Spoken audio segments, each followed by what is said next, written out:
Est-ce que pour toi, le sport est politique ou pas? Dans tous les domaines de ta vie, dans tes loisirs, dans ton sport, dans ton travail, dans tes études. Moi, je dis souvent, en fait, en tant que femme musulmane, on rêve plus, on n'aspire plus, on sacrifie. Il y avait une volonté politique à ce moment-là de bloquer. Je pense fondamentalement que la neutralité n'existe pas. Aujourd'hui, nous recevons une voix essentielle du sport français contemporain, une voix qui porte à la fois l'expertise de terrain, la lucidité politique et la force collective d'un mouvement qui refuse l'invisibilisation. Basket pour toutes, c'est un collectif qui est né de l'urgence de défendre le droit fondamental pour toutes les femmes, qui portent un foulard ou non, d'accéder au sport sans discrimination. Dans un paysage politique et sportif où les règles, les institutions et les discours publics produisent encore de l'exclusion, ce collectif s'est imposé comme l'un des acteurs les plus centraux et les plus déterminés à hacker le système.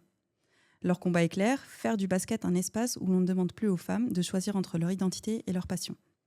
Cette bataille, elle se joue sur plusieurs terrains en parallèle que nous allons explorer avec toi, Hélène. Merci beaucoup d'être parmi nous. Donc, Hélène, tu es une militante et figure centrale du plaidoyer de Basket pour toutes. Tu articules avec une grande finesse les réalités qui sont vécues sur le terrain, les normes fédérales, les enjeux politiques nationaux et la manière dont les mécanismes se traduisent en discrimination concrète. Merci pour l'invitation et pour cette présentation flatteuse. Merci à toi d'avoir accepté d'inaugurer ce podcast. J'aimerais comprendre un peu plus dans un premier temps comment est-ce que s'articule la politisation du sport et le contexte national. Alors, avec cette première question qui est plutôt orientée autour de la controverse du hijab sportif, qu'est-ce qu'elle révèle, d'après toi, de la société française vis-à-vis du corps des femmes et en particulier au corps des femmes musulmanes? Ces interdictions dans le sport et qui ne sont pas propres au basket, qui sont présentes dans de nombreux sports et au-delà même du sport, je pense que ça nous dit qu'on avance très peu sur les questions d'autonomie corporelle, du droit à disposer de son corps, parce qu'on sait qu'en France, dans plein de pays, dans le monde entier, en fait, le corps des femmes est politique, il est très contrôlé, il est très scruté, il est hyper sexualisé, et donc les femmes musulmanes ne font pas exception. La particularité, je pense, des femmes musulmanes, c'est que leur corps, il est tout à la fois. Il est invisibilisé dans l'espace public, dans l'espace médiatique, et en même temps, il est visibilisé, ce que les sociologues appellent l'hypervisibilité monstrueuse, et le fait que dès qu'on apparaît dans des espaces où on ne nous attend pas, où on ne nous veut pas, où on a fait exprès de nous exclure, et bien tout de suite, on est perçu comme un danger et comme des indésirables. Et donc, ça rend la chose particulière puisque notre droit à disposer de notre corps, on a l'impression que nous, on n'a pas le droit à ça. C'est que les féministes blanches, c'est que sur certaines questions, certaines personnes qui ont le droit de défendre la liberté de se vêtir comme elles le souhaitent. Et cette liberté, pour certains et pour certaines, elle est perçue que dans un sens, c'est-à-dire celui de se déshabiller potentiellement, ou alors de se couvrir un peu plus, mais quand on est blanche, quand on est quand on fait du beach volley pour l'équipe norvégienne et que là, ça pose pas de problème puisqu'on n'est pas visiblement musulmane. Donc cette revendication, elle est perçue comme étant vraiment juste féministe peut-être, mais pas comme une revendication religieuse. Et nous, dès qu'on dit non, en fait, je veux porter ça, c'est tout de suite religieux, extrémiste, indésirable et pas voulu et pas entendu. Donc je pense que c'est une spécificité et qui évidemment découle aussi de l'histoire coloniale et extrêmement misogyne de la France. Ok. Merci beaucoup pour cette première explication. On entend souvent des injonctions à séparer le sport de la politique. Est-ce que l'espace sportif, c'est devenu un terrain d'instrumentalisation politique d'après toi? Comment est-ce que tu analyses ces injonctions? Est-ce que pour toi, le sport est politique ou pas? Pour moi, le sport, il n'est pas devenu politique, il ne s'est pas politisé, il a toujours été politique. Parce que rien n'est apolitique, en fait. Et le sport, c'est fondé, ça repose sur des divisions. Catégorie féminine, catégorie masculine, classe d'âge, catégorie de poids, catégorie de niveau, sport d'élite, sport amateur, qui a des visas facilement pour aller dans les compétitions internationales, qui n'a pas de visa pour aller dans les compétitions internationales. Donc c'est fondé sur un ordre du monde qui est déjà injuste et inégalitaire. Après, je sais pas s'il y a eu plus de revendications politiques, si on veut de plus en plus que les athlètes ou les personnalités publiques prennent position dans le monde du sport. Je sais pas si c'est nouveau ou pas, mais dans tous les cas, il y a toujours quelqu'un qui va donner son avis. Euh, et il y a toujours, il va toujours y avoir du politique. Voilà, décider quelles sont les tenues pour les athlètes féminines, c'est politique. Qui a des sponsors, c'est politique. Qui a besoin de travailler en parallèle de sa carrière, c'est politique. Qui a accès à tel sport au niveau même amateur, c'est politique. Où on construit des gymnases, où est-ce qu'on a des subventions pour donner des créneaux, à quelle ville. Donc cette politisation du sport, à mon avis, faut pas qu'elle nous égare et qu'elle nous fasse penser que ces revendications sont nouvelles. Et il ne faut pas non plus qu'elle nous fasse penser qu'elles sont illégitimes. En fait, on a le droit de dire que quand il y a des injustices qui sont présentes, y compris dans le sport, parce que le sport, c'est pas immunisé face aux maux de la société. Il y a du racisme dans le sport comme il y en a dans la société, il y a du sexisme, il y a tout ce qu'on veut en fait. Et donc, c'est normal qu'on se batte pour transformer un système de l'extérieur et de l'intérieur. Ok. C'est intéressant parce que le travail que vous faites avec Basket pour toutes, ça fait un bout de temps maintenant que je le suis, et c'est un travail de fourmi. Et vous êtes entre guillemets contre une fédération qui ne veut pas bouger d'un iota. Comment est-ce que tu interprètes le rapport de force que vous pouvez avoir avec la fédération, ou peut-être d'autres acteurs qui sont dans un immobilisme complet sur cette question-là? Ce qu'on essaie de faire avec Basket pour toutes, c'est de faire en sorte que les clubs et les licenciés se rendent compte que c'est eux qui ont le pouvoir à l'origine. Et c'est toujours ça, je pense, dans toutes les luttes. Moi, j'ai une très petite expérience militante comparée à plein d'autres, et notamment à toi, mais c'est de se dire il faut que les gens qui ont le pouvoir s'en rendent compte et se réapproprient ce pouvoir. Ce sont les licenciés et les clubs qui élisent leurs représentants et représentantes, qui élisent les comités directeurs des fédérations. C'est eux qui payent des licences. C'est eux qui font vivre en fait ce sport-là en partie. Et donc, il faut aller dans les assemblées générales, il faut élire, il faut se représenter, avoir des exigences et tenir nos représentants et nos représentantes pour responsables, parce qu'on les élit pour quelque chose, parce qu'ils ont une mission. Le sport, c'est aussi un service public. Ça veut dire que ça doit être accessible à toutes et tous, que ce soit du point de vue économique, mais aussi de l'inclusion, vraiment, de la lutte contre les discriminations, d'en faire des espaces accueillants, des espaces sûrs. Et donc, nous, ce qu'on essaye de faire, c'est de former les licenciés et l'opinion publique et les clubs aux droits fondamentaux, pour que ce ne soit pas des auteurs ou des autrices de discrimination ou de violence, et pour que si on est face à une violence ou une discrimination, on sache à qui s'adresser, on sache dire ça, c'est pas normal, et on sache comment agir et lutter contre. Et je pense que les fédérations, elles jouent sur ça, elles jouent sur notre espèce de peur, elles pensent que nous, on dépend d'elles, alors qu'en fait, en réalité, c'est elles qui dépendent de nous, et on doit les forcer à s'améliorer, où on doit les remplacer. Ok. Et comment est-ce que tu expliques justement la résistance de la Fédération française de basketball vis-à-vis de la révision des règlements, et comment est-ce que tu expliques justement cette résistance? Est-ce que c'est propre à la Fédération française ou est-ce que c'est aussi à l'échelle internationale que ça se joue? Comment est-ce que tu l'interprètes, toi? Parce que je crois que tu as un background de juriste. Oui. Donc, comment est-ce que tu interprètes tout ça? Honnêtement, j'ai un peu du mal au début, j'avais un peu de mal à comprendre la fédération, parce qu'en fait, pour revenir un petit peu en arrière, en 2017, la Fédération internationale de basket, la FIBA, autorise le port du hijab de sport. Parce que, voilà, c'est 3 ans après la Fédération internationale de foot. Maintenant, on a des équipementiers qui ont développé des équipements adaptés, etc. Et donc, c'est un mouvement vers l'inclusion. Alors, que ce soit vraiment un désir d'inclusion ou que ce soit un marché aussi économique, je ne sais pas, certainement un mélange des deux. Mais en tout cas, on a ce mouvement d'inclusion. Et pour la France, la Fédération française de basketball, ça aurait été très simple de dire en 2017, comme l'a fait la Fédération française de hand, je me cale sur la position de la Fédération internationale. Et là, politiquement, ça aurait été moins dangereux pour eux, si jamais ils avaient peur, et puis ça aurait été juste logique, en fait. Ils ne l'ont pas fait.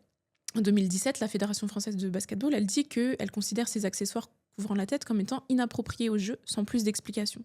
Et après, on est dans un flou de 2017 à 2022 sur, bon, en gros, tu peux jouer, on tolère à un certain niveau, à partir du niveau national, par contre, c'est mort, on ne veut pas voir de hijabi sur les terrains de basketball. 2022, c'est l'article 9.3 en pleine saison qui interdit le port de tout équipement à connotation religieuse et politique, et on sait que ça vise ce qu'eux, ils appellent le voile. Et donc, moi, quand ça arrive en 2022, je me dis, bon, c'est politique. On est dans un contexte, il y a eu une forte mobilisation des hijabeuses avant. On est dans un contexte d'islamophobie croissante dans le monde, et y compris en France. Je me dis que c'est politiquement vendeur, en gros, pour les fédérations. On a des oui-dire de oui, ça serait une consigne non officielle du gouvernement. Mais en même temps, le gouvernement nous dit que c'est les fédérations qui sont autonomes, etc. Et en fait, avec le temps, avec la mobilisation de Basket pour toutes, je pense qu'il y a totalement le contexte politique. Donc tu penses qu'il y a il y avait une volonté politique à ce moment-là de bloquer Je pense que oui, parce que je pense que c'est... En gros, je me mets dans les petits papiers, les petits mouchoirs, je sais plus comment on dit, des politiques. Et on l'a vu, par exemple, quand nous, on commence à se mobiliser, au tout début, on s'appelle même pas Basket pour toutes, presque. Donc avec le cofondateur de Basket pour toutes, qui s'appelle Timothée Gauthiero, il y a aussi Haifat Lili, qui est sociologue du sport. On essaye de fédérer les clubs franciliens autour d'un courrier à la FFBB. Ce courrier, il fuite avant qu'on l'envoie.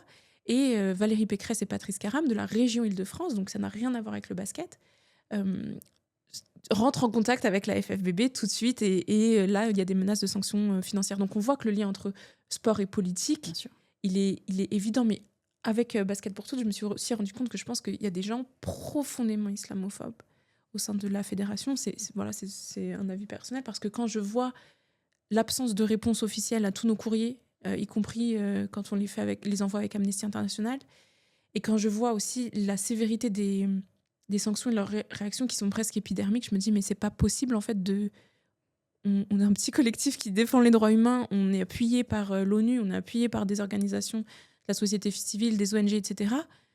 De quoi ils ont peur en fait? Et on parlait du rapport de pouvoir, ça m'apprend que déjà on a du pouvoir, même s'ils font l'autruche. Ouais. Et ça m'apprend aussi que je pense qu'il y a des gens qui ne veulent pas nous entendre, qui ne veulent pas nous voir, parce que, on les challenge et on remet en question l'ordre établi. Et donc, je pense que ça leur fait peur, au même titre qu'ils se disent, mais c'est qui ces gens minorisés, comment elles osent, racisés, qui viennent d'Île-de-France, pour la plupart, on n'est pas toutes et tous d'Île-de-France, et qui sont des petits licenciés au niveau amateur, et qui osent nous dire quoi faire. L'audace de challenger effectivement l'ordre établi. Exactement. En tout cas, c'est comme ça que je le vois. Ça, plus parce qu'en fait, évidemment, que les fédérations françaises, et notamment au niveau vraiment des comités directeurs, parce qu'en fait, quand on regarde un comité directeur, ils ont une exigence de parité, ok, mais bon, c'est très blanc, c'est très vieux, c'est beaucoup d'hommes quand même, et voilà, c'est des gens qui sont décorrélés de la réalité de terrain, et je sais pas quels problèmes ils ont avec nous, mais voilà, après je suis sûre aussi que dans plein d'autres combats, par exemple la lutte contre les violences sexistes et sexuelles, je pense que c'est pareil en fait. Je sais pas s'il y a des collectifs dans le basket précisément, mais je pense que c'est pareil, c'est un truc dont ils ne veulent pas entendre parler. Ouais. Mais c'est intéressant parce que c'est vrai que cette lutte autour de l'inclusion dans le sport, c'est une vraie question de santé publique. Ouais. Je pense qu'on ne se rend pas compte en fait des implications que ça peut avoir d'interdire juste ou de demander à des femmes de choisir entre leur pratique et leur identité. Et en fait, ça a des effets concrets sur la vie des unes et des autres. Moi, comme tu le sais, j'ai fait beaucoup de natation quand j'étais plus jeune, beaucoup de sport. Et en fait, le fait d'avoir choisi de porter un foulard en tout état de cause, j'ai dû mettre une croix sur ma pratique sportive telle que j'aimais le faire. Et donc, j'ai dû me réorienter, essayer de trouver des façons de kiffer en fait mon sport autrement. Et au final, c'est des impacts sur la santé. Et on sait à quel point le sport est essentiel pour être en bonne santé, tout simplement. Et bien sûr. C'est surtout les femmes. Ah oui, clairement. Et en plus, toi, tu faisais de la natation, mais en fait, savoir nager, c'est quand même la survie. Enfin, moi, petite digression, si tu me le permets. Il y a une membre du collectif donc, qui est maman, et sa fille, qui est en primaire, au tout début de la primaire, elle avait des cours de natation. Et en fait, pour pouvoir faire sa sortie scolaire, il faut des mamans accompagnatrices. Et donc, elle a dit, moi, je veux bien accompagner, mais par contre, puisque je dois être en maillot de bain, je serai en maillot de bain couvrant. Et en fait, ils ont dit non. Le maire a dit non aussi. Et donc, il y a toute une classe de primaire qui n'apprend pas à nager parce qu'on a refusé qu'une maman porte un maillot de bain. Et chaque été, on se pose la question pourquoi il y a des enfants qui se noient. Et je pense qu'il y a une corrélation directe. J'ai aucune étude sociologique pour le prouver, mais je pense sincèrement qu'il y a une corrélation. Quand on interdit... encore une fois, la pratique d'un sport. Là, on parle de natation, de basket, on peut penser au foot, on peut penser à plein d'autres types de sports. Donc, c'est essentiel. C'est essentiel ce que vous faites. C'est vraiment important. Tu as mentionné tout à l'heure les équipementiers. Oui. Tu as mentionné les équipementiers. On se souvient, par exemple, je crois que c'était en 2017, toute la polémique autour du hijab de sport de Decathlon. Et le tollé que ça a pu faire en France, mon Dieu, un équipementier français qui ose commercialiser encore une fois un foulard de sport comme si c'était la fin du monde, ou encore Nike qui s'est lancé dessus. Mais on pense aussi, par exemple, à des toutes petites marques qui lancent leurs propres équipements adaptés. Est-ce que c'est une vraie avancée, d'après toi, ou est-ce que c'est un simple repositionnement marketing? Comment est-ce qu'on peut interpréter ça? Je dirais qu'il y a des deux. Je pense que c'est une réelle problématique. Je pense aussi que quand tu veux faire du sport, moi par exemple, je ferai jamais de basket avec ce voile-là parce que c'est pas adapté en fait à ma pratique et je préfère le faire avec vraiment un hijab de sport, etc. Donc je pense qu'il y a un réel besoin. Après, est-ce que c'est un besoin qui est parti du bas et qui est remonté et qui est redescendu? Ça, je sais pas. Et je pense que parmi les équipementiers, notamment les grandes marques, il y a de tout. Il y a des gens qui sont vraiment pour l'inclusion et qui se disent ok, c'est un problème qu'on doit régler. Et évidemment qu'il y a une opportunité marketing parce que les grandes marques, elles commercialisent ça, mais elles commercialisent ça aussi très cher sur le dos de l'exploitation de travailleurs, de travailleuses, y compris des enfants, dont elles bafouent les droits. Donc, en fait, c'est les droits de certaines et pas d'autres. Donc, je pense qu'il y a un mélange des deux. Par contre, je pense que c'est une avancée parce que ça a permis de la visibilité, ça a permis de contrer un argument qui est resté très longtemps et qu'on entend toujours aujourd'hui de « Ah, mais c'est dangereux, moi je m'inquiète pour votre sécurité ». Et après, je pense aussi que pour les plus petites marques, je pense que c'est aussi quelque chose qui tient à cœur, quoi, de dire mais moi je veux des vêtements adaptés, conçus par moi-même et qui vont pas forcément coûter une blinde et qui sont peut-être, je l'espère en tout cas, moi je pense à Kamak qui est notre partenaire, qui sont conçus dans des normes éthiques, voilà, avec des matières recyclées, etc. Et c'est ça qui a du sens. Et quand c'est fait de cette manière-là, je pense que c'est un progrès. Ok. Et tu recommandes parce que ouais, je recommande Kamak. Je dois renouveler mon stock aussi. Oui, donc, pas que parce que c'est nos partenaires, mais vraiment parce que voilà, c'est des produits de qualité qui ne posent pas la surconsommation, parce que c'est pensé par nous. Et c'est français? C'est suisse, elles sont suisses, avec des usines au Portugal et en Tunisie, si je ne dis pas de bêtises. Ok. Pour revenir un peu sur votre plaidoyer, quelle stratégie est-ce que vous arrivez à mettre en place? Est-ce que vous arrivez à faire des alliances avec d'autres segments? Quel contre-discours est-ce que vous arrivez aussi à mettre en place? Est-ce que vous avez structuré votre plaidoyer dans le débat public, institutionnel? Où est-ce que vous en êtes? Alors nous, on a eu la chance d'être très vite accompagné par Amnesty International au niveau européen et maintenant un peu plus au niveau français et par d'autres organisations, notamment la Sport and Rights Alliance qui est une organisation à part entière mais qui a en plus plein d'alliés comme Amnesty, comme Human Rights Watch, etc. Et donc on a eu la chance d'être en contact avec eux très rapidement, notamment grâce au travail en amont fait par Haïfa. Et donc, ils nous ont aidés pendant les JO. On avait toute une campagne qui était plutôt internationale, puisque c'était un moment de visibilité de la France. Et c'était le moment de mettre en lumière cette incompréhension et ce paradoxe français pendant les Jeux olympiques et paralympiques.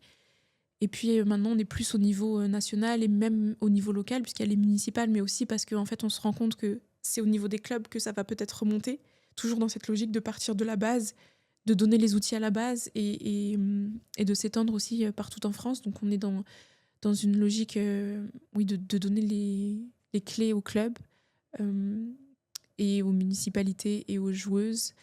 Et puis voilà, il y a forcément cette proposition de loi qui a été adoptée par le Sénat il y a bientôt un an, en février 2025, qui vise à interdire le port de signes religieux dans toutes les compétitions sportives et donc qui généraliserait l'interdiction.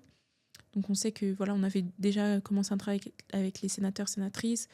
On a toujours ce travail avec les députés parce que une proposition de loi, ça serait, déjà la situation est catastrophique, mais ça le serait encore plus si elle venait à être adoptée. Donc cette loi-là, donc elle a été votée par le Sénat et donc la suite de sa navette législative, elle doit passer à l'Assemblée nationale, c'est ça? C'est ça. Alors il n'y passera pas forcément, c'est possible qu'elle soit jamais mise à l'ordre du jour. Mais on est en attente. Okay. Voilà, on est en attente. Ok. Et est-ce que tu vois du coup cette question-là être plus ou moins centrale dans la question des municipales? Moi, j'aimerais bien qu'elle le soit parce qu'en fait, les municipalités, ça a un rôle énorme. Je le disais sur l'attribution des créneaux, sur, voilà, parfois c'est des consignes municipales, sur aussi les élections sénatoriales qui sont Tout pas à des fait. élections directes. Donc en fait, vos maires participent aux élections à d'autres niveaux, départementaux et régionaux. Euh, J'aimerais bien qu'elle le soit, mais il faut qu'elle le soit intelligemment, c'est-à-dire qu'il faut que ce soit nous qui posions la question dans le débat et qui disions à nos candidats et candidates qu'est-ce que vous comptez faire Mm. pour inclure les femmes musulmanes dans le sport. Qu'est-ce que vous comptez faire pour qu'elles puissent aller dans votre piscine municipale? Qu'est-ce que vous comptez faire pour qu'elles ne soient Tout à pas fait. verbalisées sur vos plages alors que c'est interdit? Qu'est-ce que vous comptez faire, etc. Et donc cette question de manière générale de la lutte contre les discriminations et notamment de la lutte contre l'islamophobie, elle doit devenir centrale parce qu'elle est centrale dans la vie de je ne sais pas combien de citoyens et citoyennes français ou de personnes qui résident sur le territoire. Mm. Et tu utilises beaucoup le terme d'islamophobie. Mhm. On sait, notamment pratiquement que dans le contexte français, c'est une notion qui est relativement rejetée. Comment est-ce que toi, tu arrives à le définir? Honnêtement, je me suis même pas posé la question parce que c'est tellement quelque chose que je vis que c'est hyper difficile de décrire sa vie en fait. Ouais. Il y aurait des définitions hyper académiques Ouais. adoptées par l'ONU ou par le CCIE ou par d'autres organisations. Et puis il y a en fait cette discrimination contre les personnes musulmanes ou perçues comme musulmanes qui affecte leur quotidien de manière interpersonnelle mais aussi de manière systémique et de manière institutionnelle et qui nous empêche de vivre librement comme toutes les autres personnes. Voilà, c'est une définition très personnelle, mais en fait, Je peux pas dire plus. ouais, voilà. Ou alors il faudrait que. En fait, je me dis ça, c'est très académique, mais il y a aussi la liste de toutes les choses que tu peux pas faire ou toutes les choses auxquelles tu Ouais, es c'est les confronté, en fait. ramifications. Exactement. J'en parlais hier soir autour Mm. d'un dîner avec d'autres filles qui portent le foulard Mhm. et qui sont aussi actives dans le Mhm. sport. Et en fait, on se faisait le constat général que c'était une liste de traumas Ouais. qui sont internalisés et en fait on a toutes vécu des choses complètement aberrantes. J'imagine que toi aussi. Mm. Donc, et j'aimerais un peu t'entendre sur qu'est-ce qui t'a amené à te mettre en action. Qu'est-ce qui t'a, de façon Ouais. plus ou moins intime, hein, sur ce que Mhm. tu voudrais dévoiler évidemment, mais qu'est-ce qui t'a motivé? Parce que je pense que c'est un combat qui doit être lourd aussi à porter. Franchement, moi, on a été poussés, et je pense que pour beaucoup dans le basket, pour tout, et comme beaucoup de militants et de militantes, je veux pas généraliser, mais en fait, l'injustice est insupportable. Et et c'est parce qu'on a décidé de se mobiliser et parce qu'on a, je pense, été face à tant de résistance que ça a renforcé notre colère, en tout cas pour ma part la colère, et qu'on s'est dit en fait je peux pas lâcher, et puisqu'il y a personne qui s'engage, ben moi je vais continuer à m'engager. Mais moi je pense que déjà sur le thème des luttes contre les discriminations et des violences, j'ai toujours été intéressée par ça. Et après, je pense que je me rendais pas compte avant de porter le foulard. En fait, je pense que personne ne peut se rendre compte. Moi, quand j'entendais des jeunes filles, vraiment, j'ai un peu honte maintenant, je suis vraiment désolée, qui portaient le foulard et qui en parlaient si souvent, que ce soit dans des expressions créatives ou pas. Je me suis dit, mais c'est hyper dommage qu'elles ne parlent que de ça parce qu'on a l'impression que ça les réduit à ça. Ouais. Mais en fait, et c'est ça aussi qui moi, me saoule un petit peu, c'est que quand tu le portes, ben, en fait, t'es obligé d'en parler. Ouais, t'as pas Parce le que choix. mais ouais, parce qu'en fait, c'est même si on me demande ah mais toi tu fais des études en quoi, tu veux faire quoi plus tard, bah je fais des études de droit, tu veux être avocate. Bah, je peux pas en fait. En fait ouais, la question est je veux bien mais on veut pas. Du coup c'est tellement, et maintenant je comprends, et donc vraiment désolée à toutes mes sœurs que j'ai pu juger par le passé, mais on aimerait bien parler d'autres choses. Tu vois, moi j'aimerais bien parler de mes spécialités en droit qui sont pas du tout les libertés fondamentales et pas du tout la laïcité et la lutte contre l'islamophobie. J'aimerais bien, tu vois, que celles qui ont fait des études d'ingénieur ou de médecine ou d'art ou qui n'ont pas fait d'études parlent de leur passion, parlent de leur centre d'intérêt. Mais en même temps, on est tellement invisibilisés et il y a tellement personne qui veut faire ce travail qu'on est obligé Ouais, d'être de à le faire. l'avant-garde. Donc ouais. Et puis après, quand j'ai rencontré les autres membres du collectif, on se soutient et puis on se renforce. La lutte, c'est un mélange d'espoir et de colère, en tout cas pour ma part. Et donc, c'est ça qui fait avancer. Et après, il y a forcément des moments qui sont très difficiles. Mais moi, je pense que ce qui me fait tenir, c'est de me dire, je veux pas leur donner la satisfaction de nous faire arrêter. Et je veux surtout pas que nos sœurs ou le monde pensent que... Enfin, le monde, je dis pas ça par prétention, mais je veux surtout pas qu'on regarde dans 10, 20 ans et qu'on se dise mais il n'y a personne qui s'est battu pour nous. Ouais. Il y a des gens qui se sont battus pour nous. Et nous-mêmes, on est héritiers et héritières des luttes d'avant sur tous les sujets.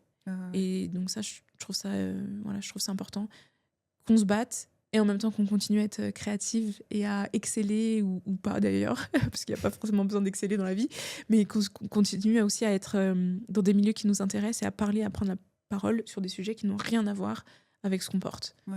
Je suis entièrement d'accord. C'est vrai que quelquefois, la difficulté, c'est de garder une certaine forme d'optimisme, malgré le fait que c'est écrasant sur énormément d'aspects. Mais j'aime beaucoup, la vibe de sororité que tu dégages. Est-ce que pour toi, Basket pour Toutes a changé ton rapport et ta vision, ton rapport au sport et ta vision? Totalement.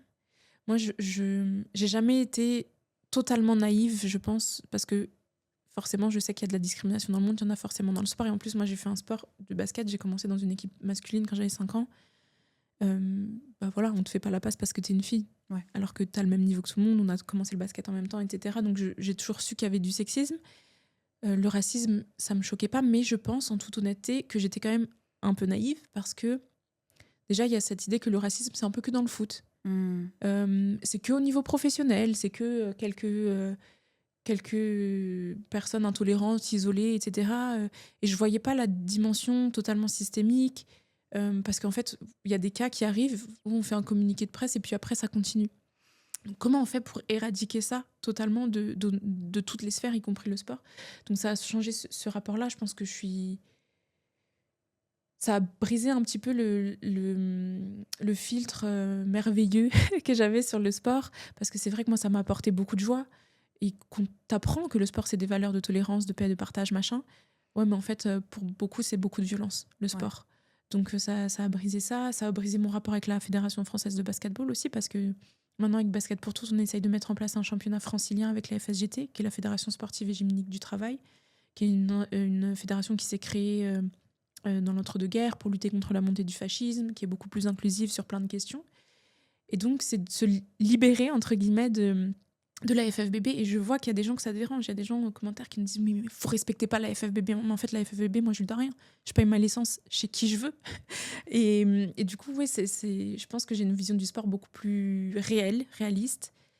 Et au quotidien, je me suis rendu compte de la chance que j'avais eue de pratiquer le sport librement. Je me dis, j'aurais dû en profiter.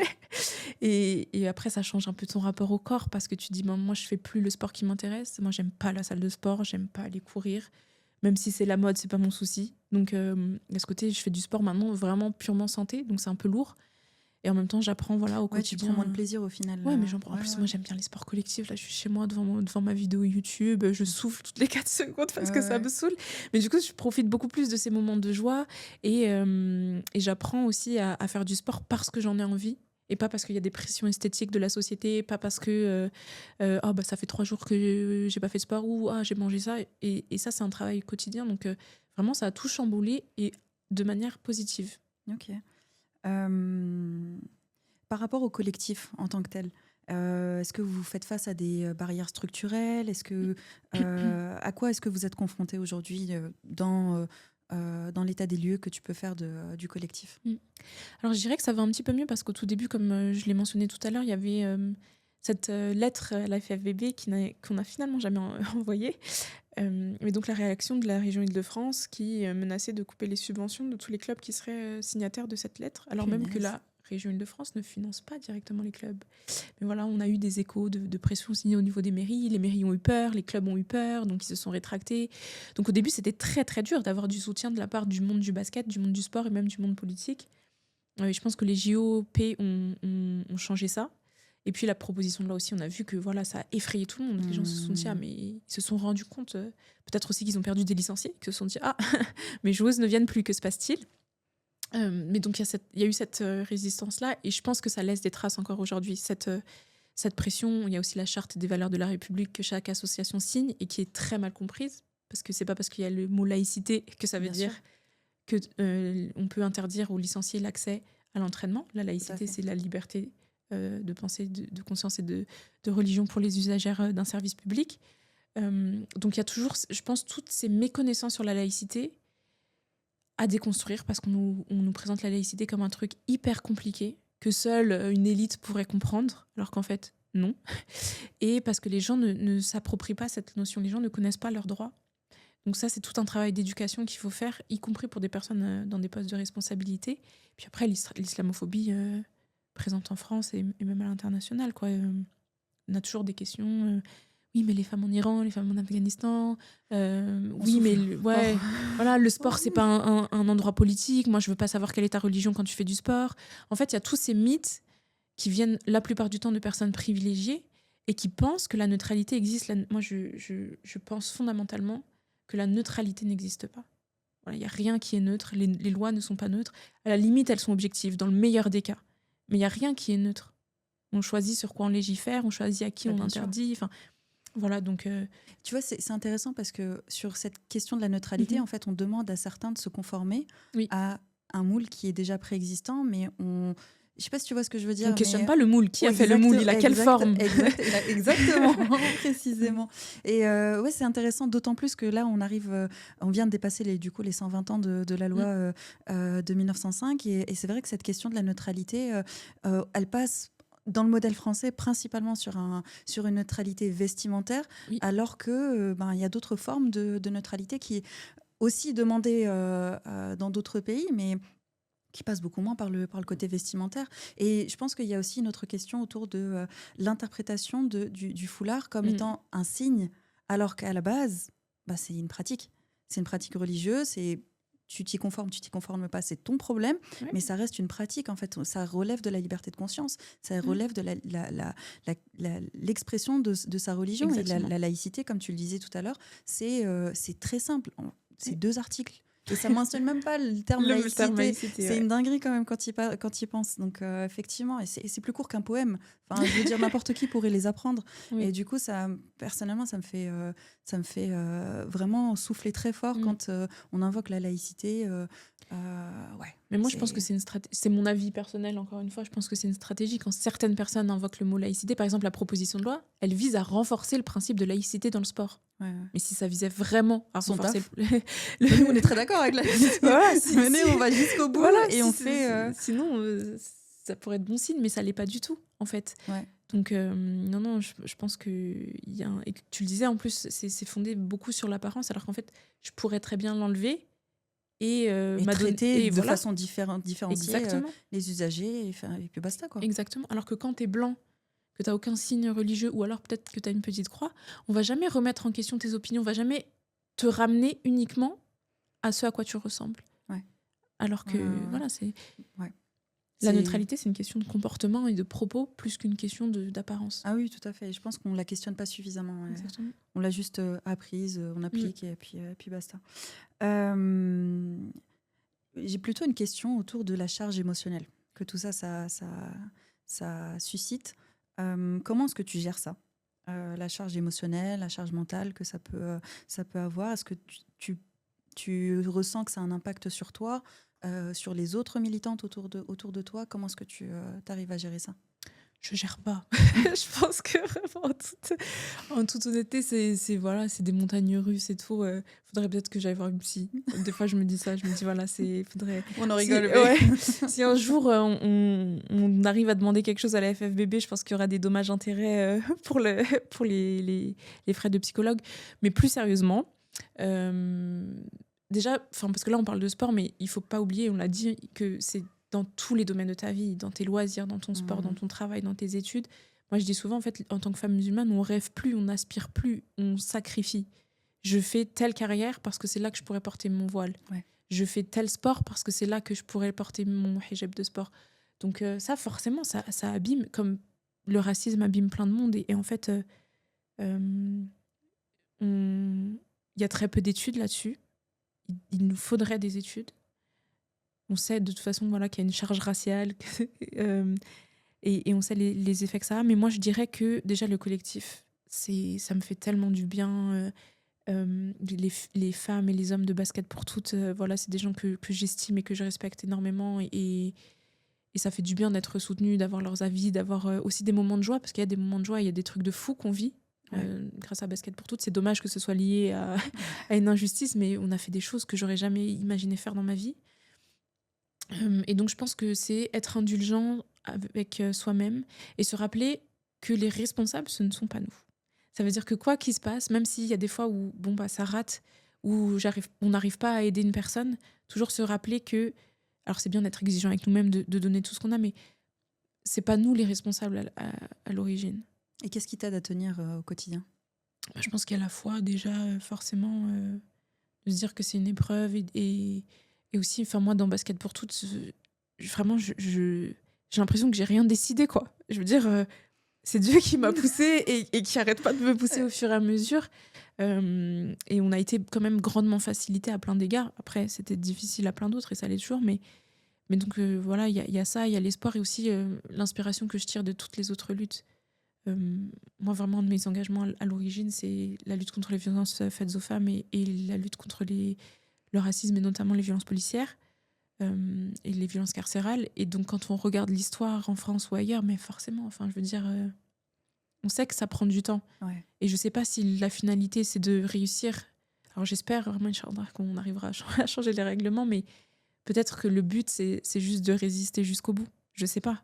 Mais et c'est peut-être de trouver tous les mécanismes et toutes les idées et on verra ce qui se passe. Peut-être que c'est ça. Peut-être que c'est que des jeunes filles et des jeunes femmes en France se disent je suis pas toute seule et il y a des gens qui se battent pour moi. Peut-être que c'est ça notre victoire aussi.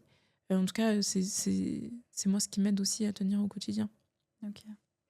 Ouais, c'est très, très juste.